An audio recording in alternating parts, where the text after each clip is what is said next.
imaging systems. But before we get to the presentation, let's just take a quick look at the calendar. Let me pull that up here.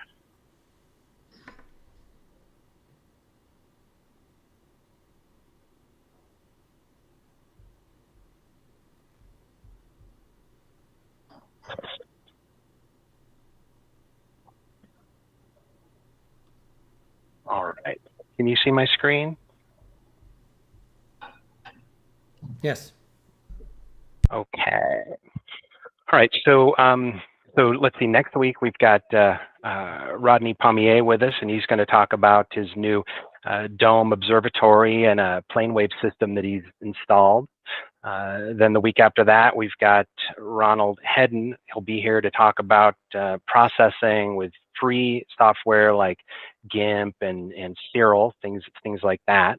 One thing that I want to bring everyone's attention to is just the August 27. We've got the workshop, and we've got a really great data set from Kevin Moorfield of some Southern Hemisphere data, Skull and Crossbones Nebula, and so that I believe the cutoff to submit processed images for that is August 13. So we've got a couple of more weeks left, and we've gotten some good submissions so far. So I know we're going to have a few folks that'll come on and show us how they process that data. But we certainly have room for some additional if anyone wants to try their hand at that. So, and then as you can see here, we do have a number of other presentations scheduled. We're pretty well scheduled out into the beginning of November, and so after that, though, certainly anyone out there, if you've got an idea for a presentation, we'd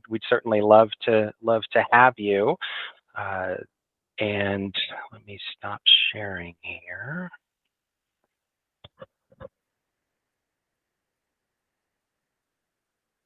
All right. So, as I mentioned, next week's presenter is Rod Pommier, and Rod was kind enough to join us tonight to give us a little preview of his presentation for next week.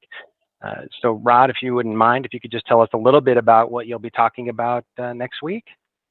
Sure, thanks, Patrick. So I think a big dream for many of us astrophotographers is to eventually get a permanent imaging setup in an observatory of our own. So next week I'll be presenting specifically about dome observatories. I'll be discussing the advantages of having an observatory in general, but then go into the pros and cons of dome observatories as opposed to roll-off roof observatories. I'm going to go over the process of getting building permits, having inspections, hiring contractors that I may have needed to assist me, and the actual construction processes. I myself have owned 2 different brands of dome observatories over the years. For over 25 years, I had a Technical Innovations 10-foot Pro Dome fiberglass observatory with extra wall rings for height, and it housed my rare Celestron CompuStar C14 telescope. So as Patrick mentioned, I recently upgraded that to a 10-foot 6-inch steel ash dome on a cylindrical support building, and that's now housing my new plane wave CDK 400 system. So that makes me feel pretty qualified to give you in-depth reviews of how both of those domes work. But I don't want to leave anyone out of this show. So even if you're not interested in getting an observatory, I'm going to spend some time discussing tips on how I overcame some really difficult and vexing imaging problems with my CompuStar C14, a system that isn't nearly as sophisticated as the CDK 400 with all its bells and whistles. And who knows, those may be problems that are vexing and thwarting you, or something similar to a problem you have, and it may just help you find a way around them. So I hope to see you all here next week. Well, thanks, Rod. I'm looking forward to that presentation. That sounds really interesting. So that brings us to tonight's speaker, Yijo Zhang. And many of you will remember that Yijo was on the program last year in March of 2022. And in that presentation, he focused on nuts and bolts type things of the remote system that he and his team have, things like equipment they use and target selection, processing, things like that. So now he's back to share some of the results. And I have to say the results, they're impressive. So Ijo, he's got at least 2 APODs that I know of. He's got multiple image of the day on Astrobin. And so I would really encourage everyone to take a look at the Astrobin pages of Ijo and his team, because they have some really impressive portfolios. And we'll put a link to Ijo's Astrobin page in the description of the show when we're finished here. So with that, Ijo, are you ready to start your presentation? Yeah, thank you. Can you guys hear me okay? We can. Perfect. Let me share my screen, and thank you for the introduction, Patrick. Let me know if you can see the slides. Yep, we've got your first slide Awesome. up. Okay, perfect. Thank you again. Thanks for the introduction, and thank you everyone. Good evening. My name is Ijo Zhang. I am an imager currently based on San Diego, California, and it's really an honor, a happy opportunity to come back to the Astro-Imaging channel to give another follow-up presentation on our collaborative imaging progress. I really like the platform of AIC. I think it's a great place and platform for us imagers to communicate and exchanging information, knowledge, etc. I've been lucky enough to be on the show, more or less related to the show twice.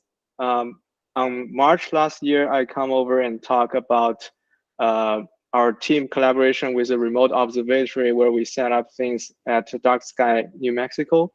As Patrick mentioned, in that presentation, we talk about the equipment, hardware, software, and operation models we've been using. And there's another indirect involvement with AIC. Actually, although I was not in the presentation, Dr. Yuexiao Shen was presenting last April on the project of building the West Texas Observatory, which I'm also part of the member on. In that presentation, Yuexiao did an excellent story to tell how we put together this remote unattended observatory, and he has been the caretaker for this, and because he's the closest to the location among 4 of us. So it's also a very interesting story, and this is also another location I've been primarily imaging as well. But anyway, again, it's just I just want to thank you for this platform, and I'm happy to circle back. And today's presentation will be a little bit more follow-up on this New Mexico project that we have on. So last time we talked about how we operate things, and today I'm just going to follow up on a little bit update on how things changed since our last presentation last year. And also, as Patrick mentioned, I think this time we will be giving a little bit more introduction on the progress of the imaging processing, the product side, how we learn to process image, what we benefit from this collaborative model of operation. And lastly, maybe just a few processing tips and tools that we've been learning and updating ourselves. And I think maybe we can give a short introduction and see if the group and the society find it useful. Not a lot of material in today's presentation, and I encourage questions in the comments, of course, and we can stop by at each session if there's question to be addressed. So on the operation side, just a quick update on the story. Last year we talked about how we set up a dual refractor setup on the AP1100 mount.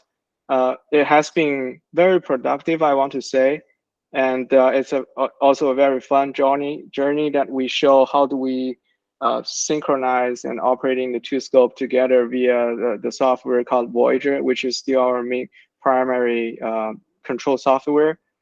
There is a relatively big change recently that November last year we have the opportunity to upgrade to a different scope, and I realized I have to revert back a little bit, and I forgot to mention the member in our team. So originally we are a team of 4 pictured in here, So we are a group of imagers. I'm from San Diego, and we have Mingxie from Dallas, Texas. We have Ben Chu from Vancouver in Canada, and also we have Chen Wu from Houston, Texas. We put together this dual scope setup as the beginning of this project. Recently, we do have Alpha joining us from actually remotely from China, and because he cannot be physically into the observatory to do this, so we have to find a picture with him, and there's no signs of photoshopping here, but we would like to include him in the team. So this is a brief introduction of the team structure in here. And actually, with the big help of Alpha in here, we're able to upgrade the equipment to a 14-inch DSI RC scope, which is a very different animal compared to what we've been using in the past. It's at above 2.5 meter focal length, and I think it weighs probably all inclusive more than 80 pounds on the mount. For some of you guys, it might be a piece of cake, but it really took 4 of us to transport the scope to the site and really lift it up and mount it up by our own. It's quite a journey, honestly, and none of us have great experience dealing with long focal length telescope and RC type of telescope. So it really took us some effort to figure out what we need to do and how we set up an RC properly. We have some pictures just to showcase that we don't know what we're doing, and we have to take the scope apart and resettling the mount. We noticed that after the transportation, the mount, the primary mirror become loosened, and we have to adjust that clamping force from the 6 or 8 clamping pier here that so that is clamping down the mirrors, but not too so much it causes a fracture, I think. And also, this is a picture of me that's doing something. I forgot what that is inside the tube, but it's quite fun. It's a different physical scale of something we've been doing before, and I think it's also quite of the learning journey. I think the scope is still not in its primary status.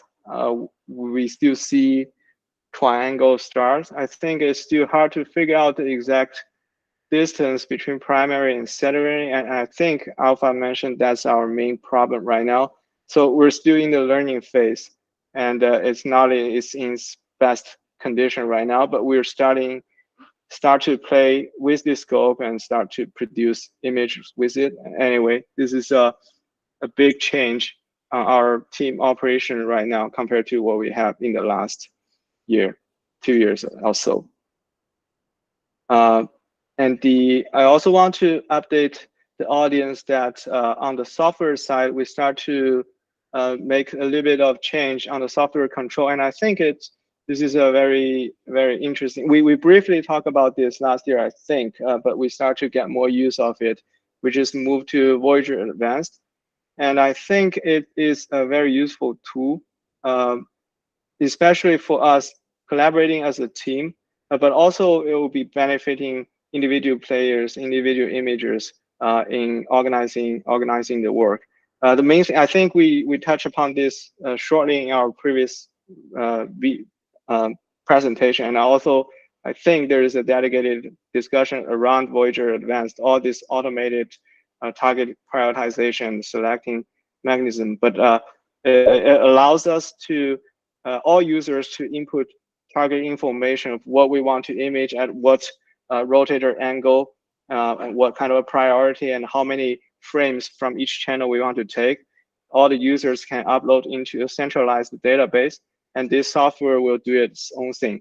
So in the past, basically, our team operating model is that we have a user one goes in on a day and decide from a certain period of time, we're going to image, he wants to image a certain target, and he populates the plan for the whole night manually. And the next day or the next 2 days, another user, another player will go in and populate his preference of imaging target selection and priority.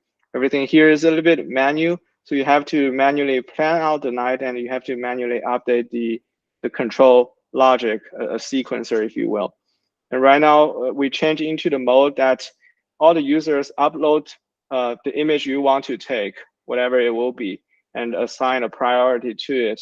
And then at the start of the night, anyone can just hit the start, and the Voyager will do its thing, the rest of the things itself. It will try to figure out from what time to what time, what is the most suitable target with the highest prio, and he will just, the Voyager itself will just populate the whole night, the plan, which is also pretty fun and pretty useful because everything is centralized and we can upload the information from our home PCs individually, and everything will be managed in the centralized way. And I also want to mention that recently there's a similar function in Nina, which is a free and popular automation system, which is called the Target Scheduler plugin. It's doing very similar things. I have been testing it in the backyard for about a month or two, and it's also doing a fantastic job. I think this is benefiting to not only the individual persons, but also to anyone who is collaborating as a team in the software part. So those are a couple of things we changed recently in the past year, and some of the highlighted things that we think we can share. Don't know if there's any questions. The second part of this presentation is just to update the audience on our progress in the imaging producing and processing side. Something we learned, and we think we benefit from collaborating apart, and some tips. Is there any questions, any comments so far, or I should move on?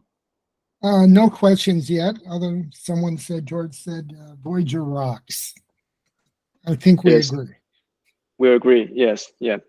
I've got a question for you, Ijo. Sure. You were talking about the new 14.5 inch RC system, and you showed the couple of photos of you guys trying to get that thing dialed in. Is there on-site support there for you, or do you have to physically, one of you or all of you have to travel there yourself to get that thing figured out? Yeah, so it's a fun story here. So the site we're renting the pier from, they do have on-site supporting, and I can schedule support. I probably will schedule support from the on-site staff to help us do further collimating. But for this trip particularly, it's a good journey for us to have all four of us actually go together and exchange the original setup and replacing it with the new scope. Part of the reason because I myself pick up this scope from Tucson, and I have to I don't want to ship it, so I just drive it over with them. And I know I cannot manage this guy single myself, so basically in the end, all four of us come together, and this is actually the first time all four of us joining here, and with the remote support from Alpha, because he has the most experience with RC collimation among all five of us. So this is a time for us to get together and do something together on this and learn. There was a question that came up. Yeah. About what mount you're using. Are you still using the 1100?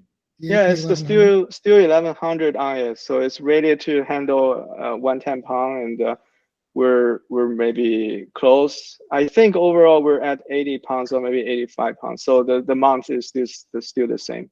Yeah.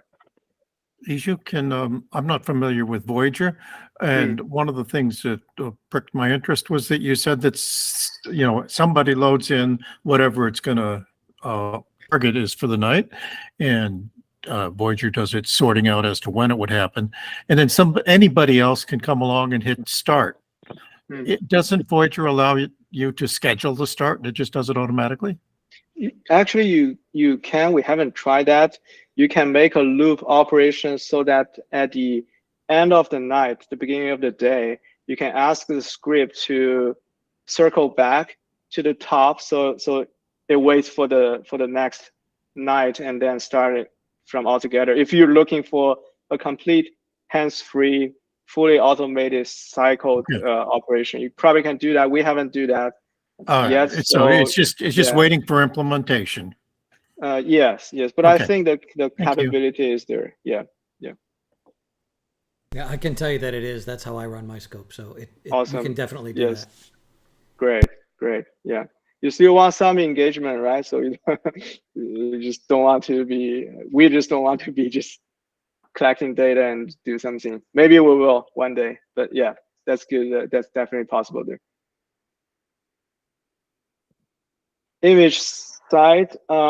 So we've been in this site for about 3 years. We start in 2020 November, and we have been producing about 4 images per month on average, and that is including some monsoon season in New Mexico. So we're pretty happy with the progress and the whole imaging conditions so far. We all 5 of us are pretty active on Astro-Imaging as well as other forums and also here in AIC. So I encourage you guys, I welcome you guys to check us out on the Astro-Imaging, which is our main repository for images.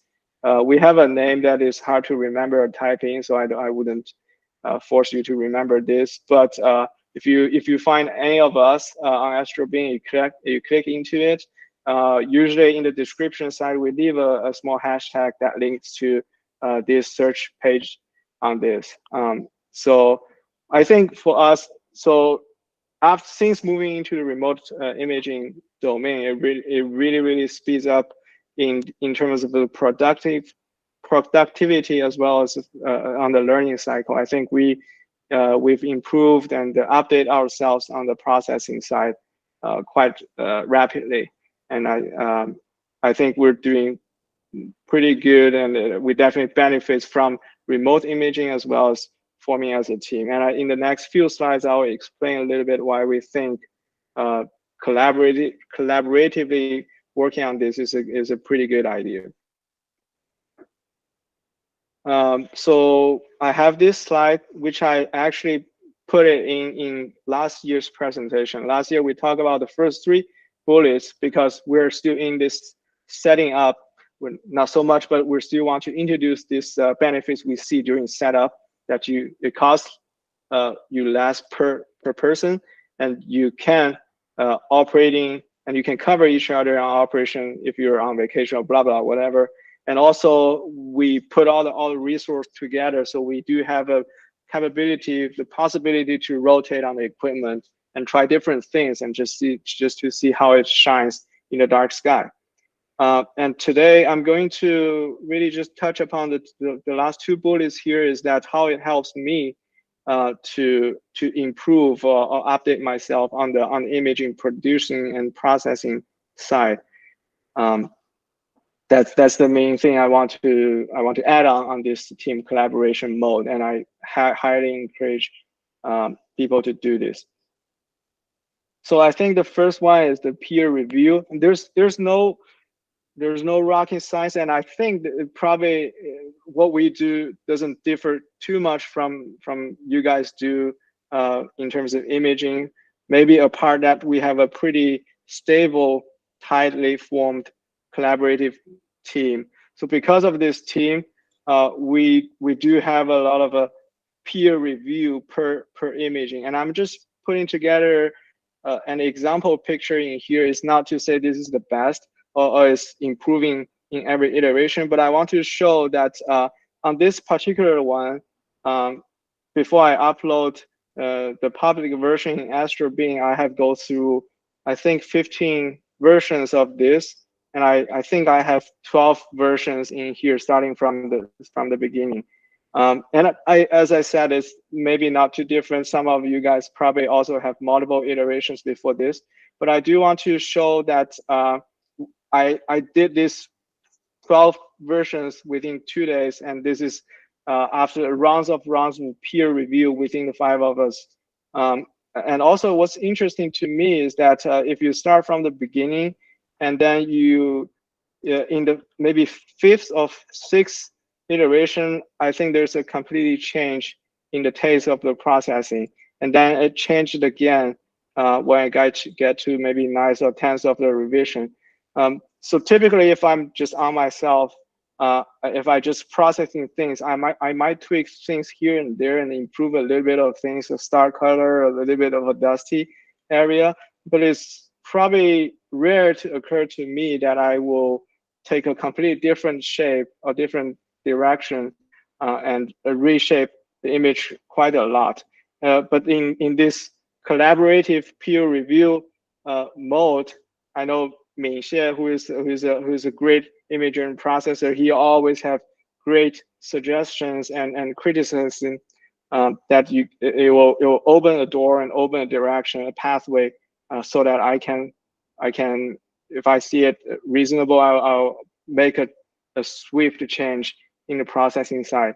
So to me, if I'm on my own and if I just post it on Cloudy Nights or Astro-Beam, people probably give the thumbs up or not commenting at all if they don't like it, and I wouldn't be able to find a different opinion, a different objective as easy as we have right now. So I think to me, this one of the key things in this collaborative imaging model is that I got instant feedback and honest and open feedback on the teammates, and allowing me to make difference and to adopt a different processing directions. Again, probably not too different from what you guys, if you have a friend or two that you frequently communicate. But I think if you're on your own and you're processing and you're just publishing it, maybe find a friend or two and work together will gain you a little bit of a different perspective. And I think it helps me a lot. Next, another thing I want to talk is that just learning from each other. And again, there's no drastic difference if you have a group of friends that you talk often. But within the small team, one thing I find interesting is that sometimes, not always, but sometimes multiple members processing on the same image, and we have very different tastes. And actually, we can learn from each other, and we can see what's different and what I can do slightly differently next time. These are just a few pairs of comparisons among different members' tastes and styles and processing habits. There's no rights or wrongs, maybe, but you can definitely see different the dynamics within the team, and each one has its own flavors, I would say. And I think it definitely benefits me a little bit. So this the small image of NGC 1333 is probably the first image we produced as a team back in the end of 2020. At that time, I think I made that. At that time, I think it's pretty awesome because this is the first image we produced in the dark sky, which is completely different story compared to what we shoot in the backyard. And later, Chen did another version. Actually, I think for this one, he framed that slightly differently, and he took a different set of data, just offset a little bit, and a different framing. And I think when I see this, it really blew my mind. And okay, I should. There's much better version that we can produce on the same target. You do get that knowledge if you go to Astro-Beam and you search for the same target objects, and you see how other people process. But also in this small, tight collaborative team, I think this is also one benefit, that we get our hands onto the same sets of data, and we can produce different flavors and different types of things. And I can see what's missing in my original processing and what I can learn, what I can do differently from the others. For example, the Dark Shark Nebula image, I have one version I processed in this way. Actually, this is my second iteration on this object. And Ming did another version. He used, I think I was used the tight crop small f field of view set of data for this processing, because we have dual scope back then. We have a Takahashi TOA 130 refractor that gives the details and the close zoomed in version. And we also have the Takahashi FSQ 106, which produce a larger FOV, larger field of view information. I think here means select the larger FOV and frame it a little bit differently. And to me, it introduced much more dynamic into this one, and it's pretty awesome. But again, it's just an opportunity to learn from each other. I know a lot of imagers also sharing data with each other. I think it's a great activity as long as you can figure out the copyright and credit thing. When you and other imagers processing on the same set of data, more often than not, you can learn something, and you can see something, you can do slightly differently. For me, this is also a big asset to have this team structure, and we can do things together, but differently. So those are some of the updates of what kind of pictures we're producing, how I see team collaboration helps in improving myself and helping with each other to become better in processing and imaging producing. This is kind of the main emphasized story for this. And the next few slides, I just have some quick demonstration on a little bit technical part, but I can pause in here in case anyone has some questions regarding to the story we tell so far. Let me ask, does each of your members have their own site and then you publish as a team, or is it all published as a team? Each of us has an account on Astro-Beam. Astro-Beam has been our main primary repository for imaging publishing. And because Astro-Beam has this collaboration tag, so if this data belongs to the team, usually we put all our names on it just to show. But each of us has our own page. Hey, Joe, one of the things that you struck me with right there was the value of having other people working with you so that they can push you harder, so they can critique you, so they can swap knowledge with you and stuff like that. Now, Tarek Al-Hami, who lives I think he lives in Sharjah over in the United Arab Emirates, but he lives in one of the Emirates. And he's saying he's got a problem because there just aren't that many astroimagers around him. I wanted to ask you, because we talked about this before the show, how often do you guys get together physically and shoot the breeze? Where do you live? Let's tell Tarek about this, because my point is you don't need to live near somebody to have them be a collaborator. Absolutely. No, yeah, we are at least maybe 2,000 miles apart from each other, most of us, and one guy is on the other side of the pond across the Pacific. But we have enough instant messaging tools. We are constantly on WeChat, and you can have your own tools, and we post pictures, and I got the input in the next 5 minutes, tell me what I can do better. So this is I'm glad you're highlighting this, Alex, and I think this is a key essence that I want to showcase here, is that work collaboratively, and you don't need to be physically adjacent to each other, but just be willing to openly discuss and criticize sometimes and provide suggestions definitely helps you. Because before that operating mode, I'm on my own and I just processing some junk and I publish. I feel pretty good about that. But now once you learn more and once you have some inputs, you always find something you can improve and learn. And I think that's definitely pushing us forward. We have actually a program here where every 6 months or so, we'll put up a data set and people are welcome to download the data set. It's a very nice data set that's up there right now. And then on one program, we'll have people come on and present what they have. And it's striking to see how different people's rendition of the same data set is. Yes. So, and that's not a bad thing. I mean, that is kind of the nature of what we do.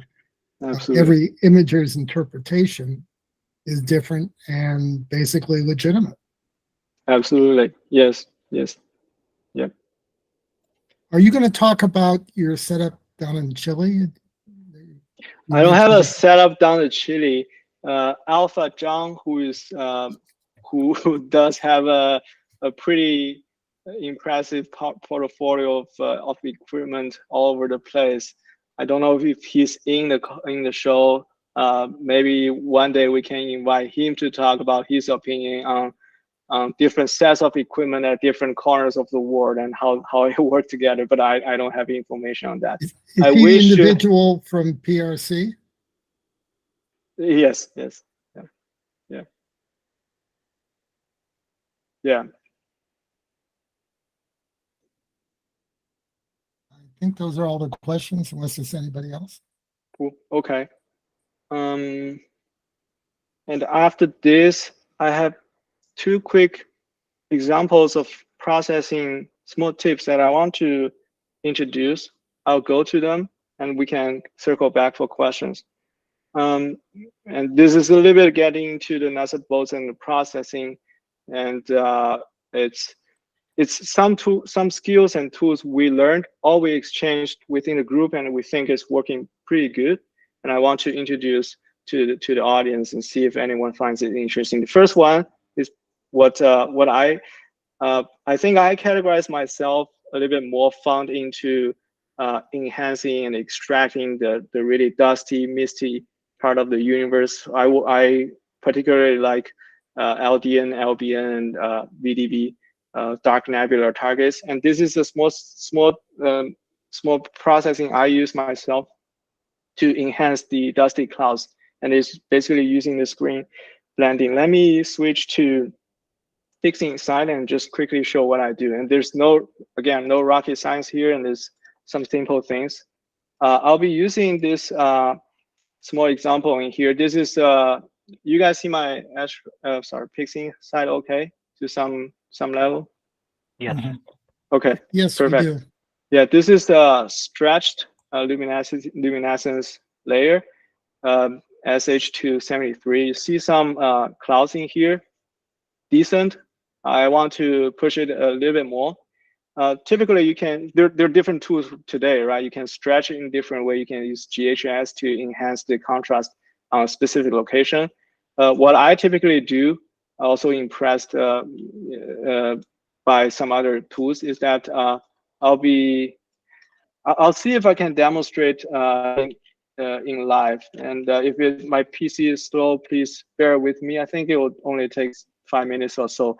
But what I do is I will create a starless version of this using different plugins as you wish. I think it will be very slow now, probably because my graphic card is occupied by the live. This is bad. Okay. Shall I? I'm sorry Do you about have an this. example where you've already made the starless image that you could bring I up? actually do. I actually do have some examples, but let me show you what I mean by this then. So this is sad. Let me process this once, and but let me explain the story behind that. Is that I typically produce a starless version of it, so that stars are removed and only the nebulosity and the dust are remained. And then I use the screen blend mode to and blend it back to the original picture, so that only the dusty area is enhanced and emphasized. Because you probably familiar with the screen blending version. Let me show the JPG version of this to start with. But this is the original picture. And do you see the difference at all? This is bad.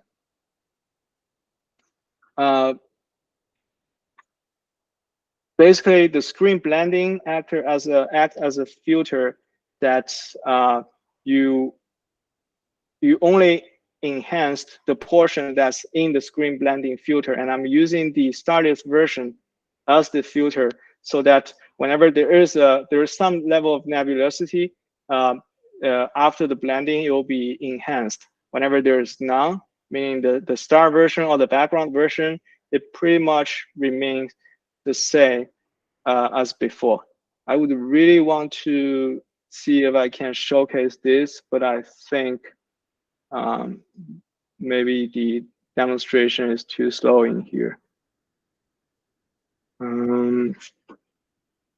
In the meantime, there's a Yes. question that came up. Maybe you could handle that while your Perfect process time for that. Yes. turns away. How do you maintain the harmony within the group? You can't be all of one mind, so how do you work out those differences of opinion? Yeah, so I think overall we've been all pretty chill person. And we all treat this as a hobby, and I think we all share the more or less the same attitude towards this hobby. When it comes to, for example, spending money or deciding what equipment to go, because different people do have different opinions on like what's the main target they'll be wanting to image, whether or not is large diffusive target or maybe a small high resolution galaxy shooting and stuff like that. It does take a team voting on it, and we're trying to balancing the need among different people as best as we can. For example, if someone has a long wanting object that he didn't get a chance to shoot, usually the team will agree to offset some time and just finishing the data collection on that particular part. But overall, I think team harmony and team personnel is also important. I think we are lucky enough to have a group of people that's pretty chill and easy going. So we've been lucky on this. Don't know if that addressed the particular direction of that questions, but I think we're doing okay on this. I'm happy that my crappy answer brought me enough time to get the starless version in here. But as I said, so let me just show you what it will do if I simply blending these two together. For anyone who doesn't familiar with screen blending, you can do that either from the script, utilities, and blend. I don't know if anyone, everyone has this on PixInsight, but I do anyway. You can do that in here, or you can do that from pixel mass, and the pixel mass equation will be something like this. I wouldn't elaborate too much in here, but basically you have one image, and the second image are usually treated as the filter. So the way it does is invert first picture and invert the second picture and multiplies them together, and then invert it again. So the background of this is that if you have an imager that is very dark, let's say it's 0, then the invert of it becomes 1. 1 times everything becomes is still 1. So that if you have on the dark part of the image, it doesn't change anything after apply. If you have an image, if you have a filter that's close to 1, let's say 1, and the invert of that is 0, anything times 0 is 0. So if your filter has a brighter spot, it basically makes the original image after applying the filter completely bright. Say if you have a star on some location that's completely saturated, but on the other image you don't have it, after this manipulation, the product image will be bright, it will be 1. So that's why I say that if you apply a filter onto an image, where the filter is dark, the image remains the same. Where the filter is bright, the image you apply to becomes bright. So now think my filter is the Stardust version. So the brighter part is the clouds, the darker part is the background. When I apply this as a filter onto the original picture, what I will get is that only the nebulosity part becomes emphasized. So thank you for bearing with me, and I'll apply the Loom Stardust as the filter, and I'll apply it into my original luminosity pictures. And then if I compare these two, and if I simply, of course, the final image will be slightly brighter than the original one overall. But if I just I roughly, if I bring them back into a similar brightness level, so if I bring this picture back to a similar level, and I flip between these two, you can see that after blending, my luminosity becomes slightly brighter in here. It's a little bit subtle, but I think maybe you can see it. Let me know if you can, but trust me and give it a try. So this is one way to enhance the clouds that I frequently use, and I really like it very much. And actually, you can do a lot of things on this Stardust version, right? So for example, because I want to enhance this large structures in here, I can apply local histogram equalization. It just bring up. I hope this runs faster because it doesn't use GPU. I think it brings up the luminosity a little bit. If you blink before and after, you see some. I see some subtle change on my screen. I hope you can see that as well.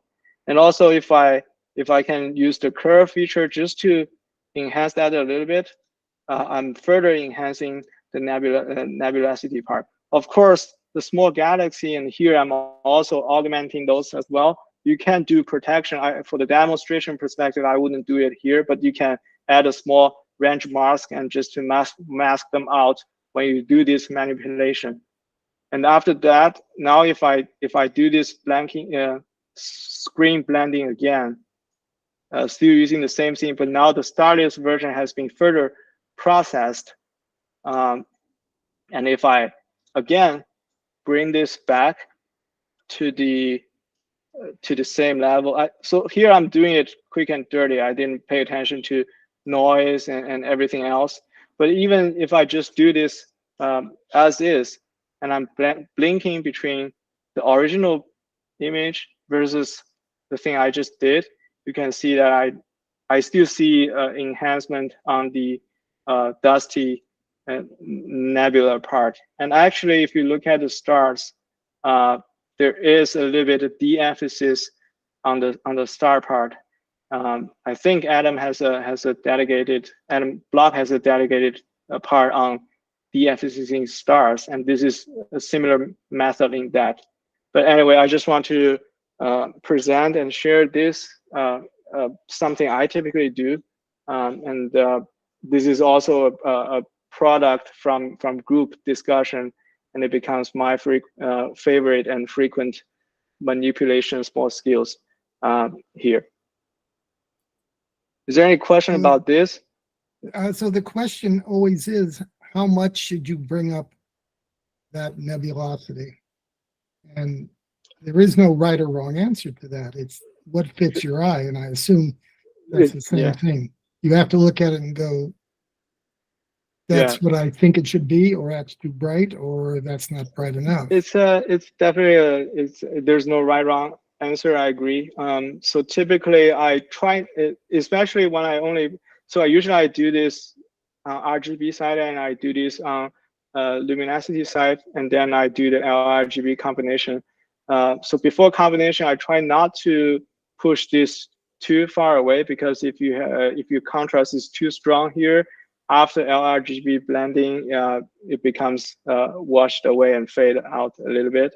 So it's hard to comment, and it's a fit your eyes answer, and try, and then you will find a level that you like, I would say. That's right. If you make that luminosity too bright, your colors get washed away, and you have to Exactly. deal with the color saturation on Exactly. your RGB image. Isaac asked, I don't think you mentioned what kind of camera setup do you have? So the camera we have is ZWO 6200. Back in the dual scope area, we have 2 of those. Right now, we just take one of that and put it on the backside of the RC scope we have. But it's the ZWO 6200 together with chroma filters.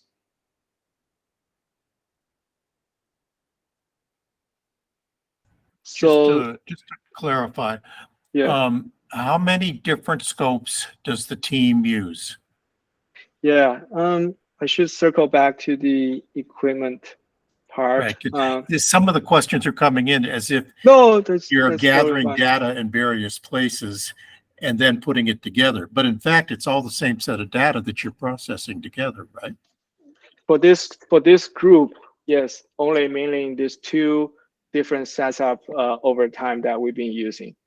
For the first 2 years, we've been using a dual refractor setup, 130 Takahashi and 106 Takahashi. Very, very effective, and I really enjoy processing this. Since last November, we update to we changed scope into this 14.5-inch RC, but still the same camera on the rear. And those are the 2 setups we have shared within the team. Okay, thank you. Yeah. Does your 1100 have encoders? No, this guy does not. It's a non-encoder version. I think it was I think it's a CP4, but no encoder. And Ijo, when you were using that tandem system, if I recall correctly from your last presentation, that you talked about using the TOA 130 more for like luminance and getting color data from the FSQ. Is that, did you? Yeah, that has been our that way? strategy. Yes, that's how we operate it. We want to, on the luminosity, or if we do narrowband combining, usually we use 130 for hydrogen alpha just to gain a little bit more details because we think most of details come from 130 and comes from hydrogen alpha. If we're shooting LRGB, FSQ is usually used as the color data, and the luminosity comes from 130. Yes.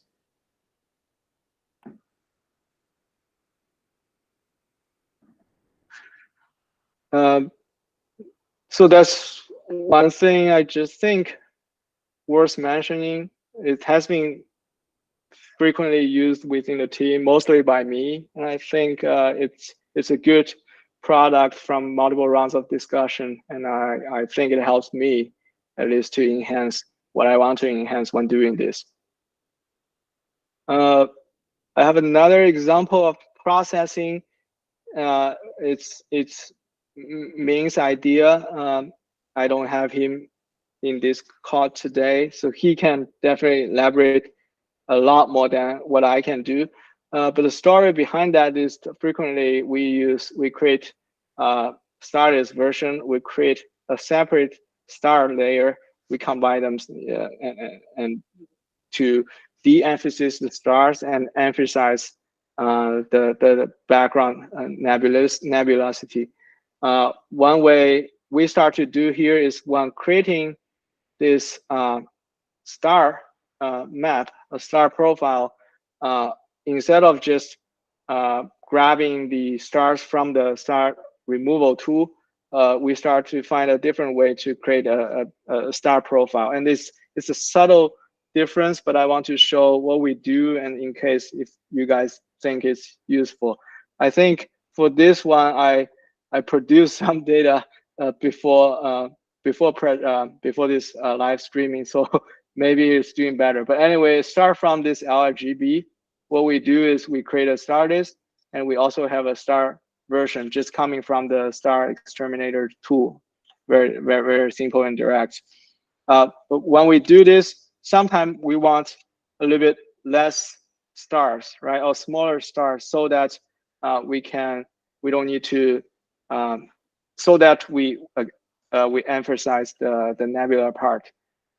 Typically, we go from this is the linear version, but if I stretch it, it looks like this. But typically, we start from a linear version, and we can stress it less than the STF transformation so that the stars appear smaller, right? And then I extract the stars and use it as the main thing. So what I do is that, is this even here? So let me revert back. But this is my original linear star field. And then if I do a small stretch, and not a very little, but if I do a stretch like this, it becomes like this. So it does produce some nice stars. And I use the star exterminator to extract the stars from here. So that extracted stars look like this. I call it RGB, linear heavy stretch stars. And this directly comes from the previous one stretch image. We can simply blend this with the starless version, and it comes as this. So I'm extracting here a little bit. Obviously, the stars are a little bit too small, and it's not very coherent with the original picture. But the main thing we look at this is that if you look at the stars in here, especially this one, the center doesn't look sharp and bright enough, because our taste, the group's taste, is that you want color around the stars, and you want a very nice pointing profile so that the center of the stars should be bright and sparkling. That's the idea. So the reason that doesn't show up is because although the small stretch, less than STF stretch, brings you smaller stars you want, after the star extraction, the star profile just look like this. The center of that isn't bright enough to our taste. So the idea here is that, again, comes back into the screen blending. So apart from the heavy stretch part, sorry, I have to go back and forth. It's not a demo, isn't very logical, fluent in here, but if it's a little bit too complicated or confusing, I apologize. But apart from a one-time histogram heavy stretch, we also do another light stretch. So it only has this, the core of the stars. So this is after a light stretch, and this is after a heavy stretch. The light stretch has even less stars, but it presents the core of the stars that we want to fix. And after that, we basically screen blending the light stretch stars with the heavy stretch stars, so that we use the light stretch stars to fill in the core of the star profile, so that the center stars becomes a little bit more sharp. And it's the screen blending method. I wouldn't repeat again, but this is after the screen blending, this is the star profile we're getting here. It's pretty subtle difference, but if you compare this together with our original stars, the center star profile becomes a little bit standing out. And I think it fits our taste a little bit better. So again, this is a little bit too detailed, and I wouldn't stretch on this. But basically, we've been starting doing this different ways of creating the star profile to blend with the starless version. That's about as complicated as we can get to. And in fact, our team members are pretty skillful, and we create a small script that we do ourselves here, that we can select the linear picture we want to create things, and we can, I wouldn't go into too much details unless people are interested in here, but we can create different levels of star size or different levels of star profile based on different layers of screen blendings here, and we package into a small script, and we frequently use within our team. And I think it's just something interesting, not critical and not as important because the difference is a little bit subtle, but I think this method gives some better star profiles if you're looking for a separate stretched star layer. I think that's probably about as much as we should be talking here in this. Anyway, bottom line is that group discussion benefits a lot, new techniques, and we think it's improved and is beneficial for us. And any comments or questions? This is about as much as I get. Next slide is just a little bit on the next step, and that's about it. Isaac was asking what kind of guiding you use. What kind of guiding we use? We use OAG, same ZW OAG that paired with the camera. Guiding camera is ZW 174. It's just OAG and PhD guiding. And have you explored different kinds of stretching besides the STF?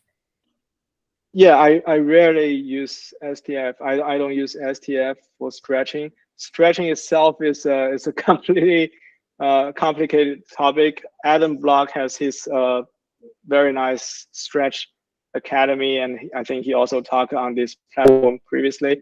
I typically use mask stretch together with histogram stretch and combine them together, and then fixed with GHS where I want the contrast to be enhanced. That's the short story of how I stretch. And mask stretch plus GHS is my go-to stretch method. But these stars that you were just showing don't look like they were masked, stretched. Yeah, so true. Yeah, this Sometimes part usually comes from GHS and mask stretch. This one is what I just showcased, is different levels of histogram transformation and then screen blending all together to come together with an ideal preferred star profile. I see. Yeah. Well, that's really interesting. And both of those things that you just demonstrated, actually, I mean, it really just speaks to all the different processing possibilities that have been opened up by these modern star removal tools that do such a great job. Yeah, yeah, yes, indeed. So this new SXT noise exterminator and all those stuff from Rust, they're really helpful.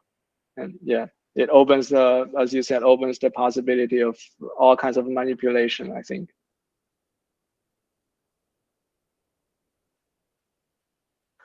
So I think that's enough on the technical part. The main thing here I still want to emphasize is that we definitely benefit from collaboration. This collaboration doesn't have to be physical. Nowadays, we have enough tools to bring up people together closely and exchanging information and knowledge. I think a steady, tight group definitely helps in this hobby as well. Maybe almost all hobbies that you exchange opinions and help each other. We've been really enjoying the mode of this collaborative working on this hobby. And as I mentioned, 4 pictures a month steadily over 3 years with good quality and 20 to 30 hours in integration each. It was really a dream if I don't have this team and I don't know about this remote imaging, et cetera. And I definitely appreciate the opportunity to work with these guys and moving forward. We've been talking what we want to do next, and maybe not to you guys' interest, but we've been trying to think what else we can play. We are pretty I wouldn't say exhausted, but we're pretty rich on data at about 1 meter focal length in the northern hemisphere. We've been thinking there's some amazing works using fast scopes for dim object finding and new discoveries. We don't know how to do that, but has been discussion of shall we shape ourselves towards that. I know Mingxie, who is the guy who very interested in this within our teams.